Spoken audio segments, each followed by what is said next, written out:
Hi, I'm Paige Messier with the Patriot League, and today's feature spotlights Richmond football student athlete Brian Catanzarite.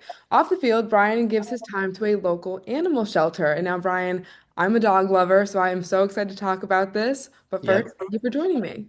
Thank you for having me. Of course. So let's first talk about what animal shelter you volunteer at. So, what is it called, and when did you first get interested in volunteering there? So it's called Richmond Animal League. You can call it RAL. I've heard people call it RAL. So that's like just the few names it goes by. And I got involved with it going into my junior year.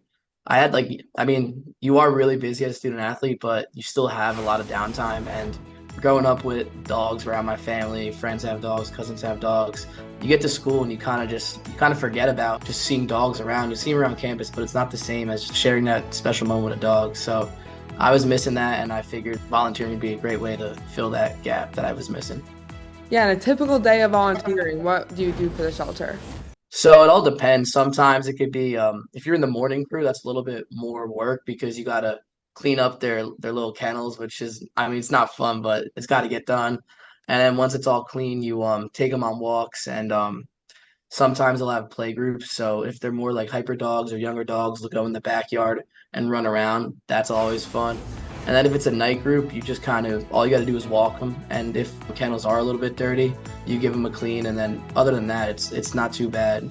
Yeah, and I heard that you got some of your teammates involved. Is that true? And how did you get them involved? Yeah. So I mean, everyone basically knows that I do this, and I mean, most people I know are dog people. So once they heard like that I was doing this, they definitely want to either see the dogs that I was working with or even get involved in helping.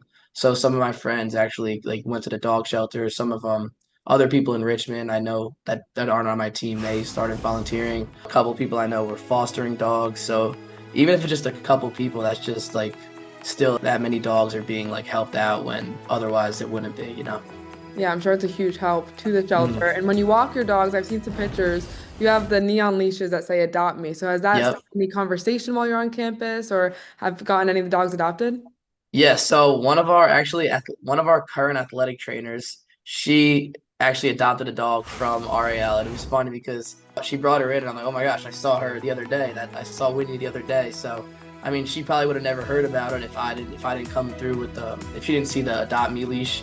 It wasn't the same dog, but still, she was went to the site, saw that dog, like fell in love with it, I guess, and picked her out. A lot of times you'll get a guy saying, "Oh, don't show my wife because she'll want to adopt it." So it definitely sparks conversation, and then they always ask where they're from. For sure. And visibility when adopting dogs is huge. And I saw there was a partnership between Richmond, the schedule release, and the animal shelter. So can you tell me about the process of how that was done? And you were the voice of it. So how was that? Yeah, that was a great idea because I've been talking to Christian, who is our SID guy, about some type of partnership that we have to do. I think it's like a great opportunity to get exposure to the dog shelter. Like when you think of dog shelters, you think of like big, scary, mean dogs, but with that video, we were able to showcase a different variety.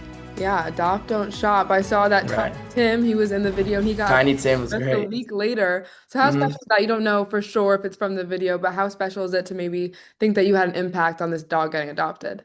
Oh, that's like the best part. When I hear people saying, "Oh, I adopted," like when our trainer adopted that dog, like that was awesome because you would never think that just by walking a dog around that people are gonna adopt a dog just right after that. And with her doing that, with other people doing that, it really that's like one of the main reasons or one of the best feelings from doing this.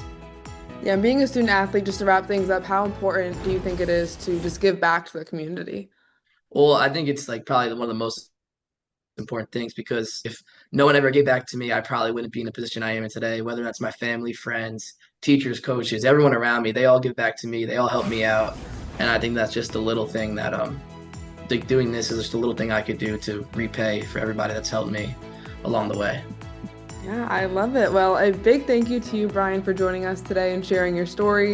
You can Thank you. catch more student athlete spotlights like this on our website, patriotleague.com, as well as our socials at Patriot League. And we'll see you back here next time.